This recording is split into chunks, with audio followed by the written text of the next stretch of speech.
l'après-midi, la veille de Tisha B'Av, on fait ce qui s'appelle Souda Mafseket. Qu'est-ce que c'est Souda Mafseket? C'est littéralement le repas d'arrêt. C'est le dernier repas que nous faisons avant le jeûne. Le jeûne commence exactement au coucher du soleil.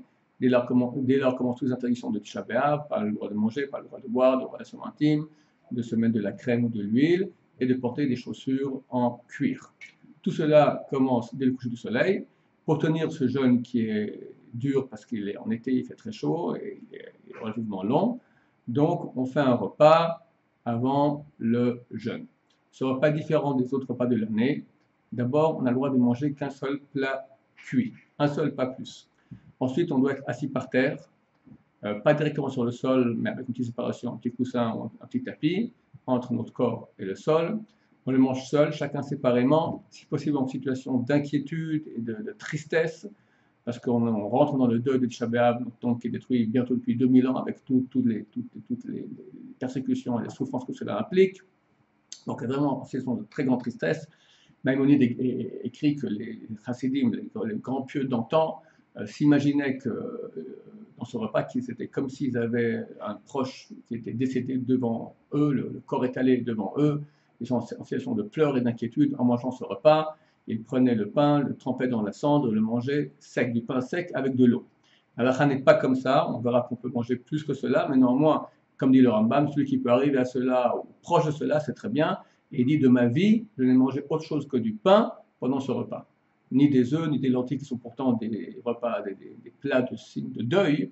Il a évité de les manger. Ce n'est pas obligatoire, c'est ici une mesure de piété. Ce qui est obligatoire, c'est donc de manger par terre, on mange séparément pour ne pas être amené à faire un zimoun. Si jamais on a mangé trois ensemble, 3 hommes, alors on fera le zimoun quand même, bien qu'on aurait dû éviter. Et on ne mange qu'un seul plat cuit dans ce repas. Donc on mange le pain, plus encore un plat cuit. On peut manger tout ce qui est cru, légumes, fruits, pas de problème. Le Rav Frida dit quand même bien de ne pas manger une salade pour son plaisir. On mange maintenant pour être en forme pour le jeûne. Donc on ne mangera pas de plat cuit plus qu'un seul plat. Qu'est-ce qu'on appelle un plat cuit? Tout ce qui se mange cuit d'habitude, même si on peut le manger cru. Par exemple, si quelqu'un fait une soupe de carottes cuites, d'accord, bien que les carottes se mangent crues, néanmoins, vu qu'elles sont cuites ici, on n'a pas le droit de manger autre chose que ce plat de carottes cuites avec le pain. Si c'est un plat qu'on a l'habitude de faire avec 2 sortes d'aliments, par exemple, une soupe de légumes, quelqu'un fait une soupe minestrone, dedans il y a un peu de tomate, il y a un peu d'oignon, il y a un peu d'ail, donc beaucoup de choses qui sont cuites. Vu que le plat est ainsi, alors vu qu'on a l'habitude de le faire durant toute l'année ainsi, on peut mettre tous ces aliments-là différents dans la même casserole parce que c'est un seul plat.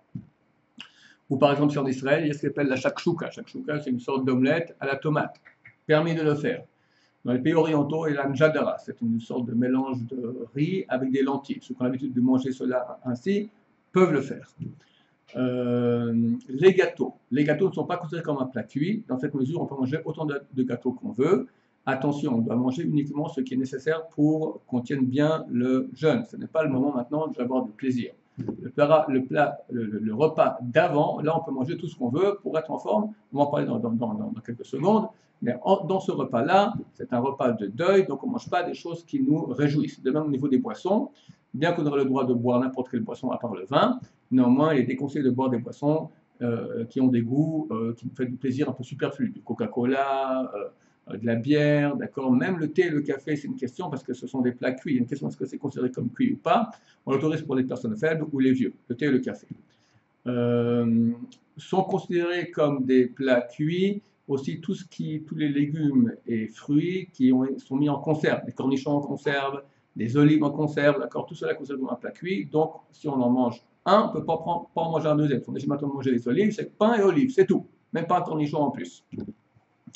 Attention, la margarine est considérée comme chose cuite, les confitures sont d'habitude cuites, donc si on en mange, ce sera ça et rien d'autre. Les fromages, une divergence d'opinion entre le Rav Ovadia Yosef et le Rabban Shimon Shaul, les deux Zichrotam Zechet Tzadikim Livracha, de mémoire bénie. Le Rabban Shimon Shaul considère qu'étant donné que le lait est pasteurisé, les fromages sont considérés comme des aliments cuits. Dans cette mesure, on choisit un fromage et c'est tout. Et c'est tout pour tout le repas, je veux dire, pas un fromage et c'est tout. Rav Yosef, par contre, lui considère que ce n'est pas considéré comme un aliment qui est cuit. Dans cette mesure, on pourra manger autant de fromage qu'on veut, en plus du plat cuit qu'on mangera avec le pain. Qu'est-ce qu'il reste encore à dire pour la Souda Mafseket? Ok.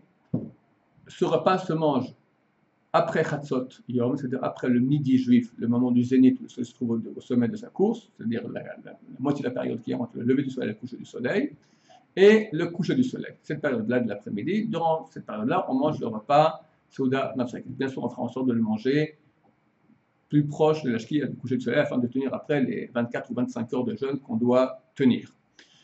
On peut manger avant Souda Mafseket un autre repas, où là on peut amener tout ce qu'on veut manger, à part viande et vin qu'on ne consomme plus depuis le début du mois de Av, mais manger toutes sortes de bons plats pour être en forme pour le jeûne.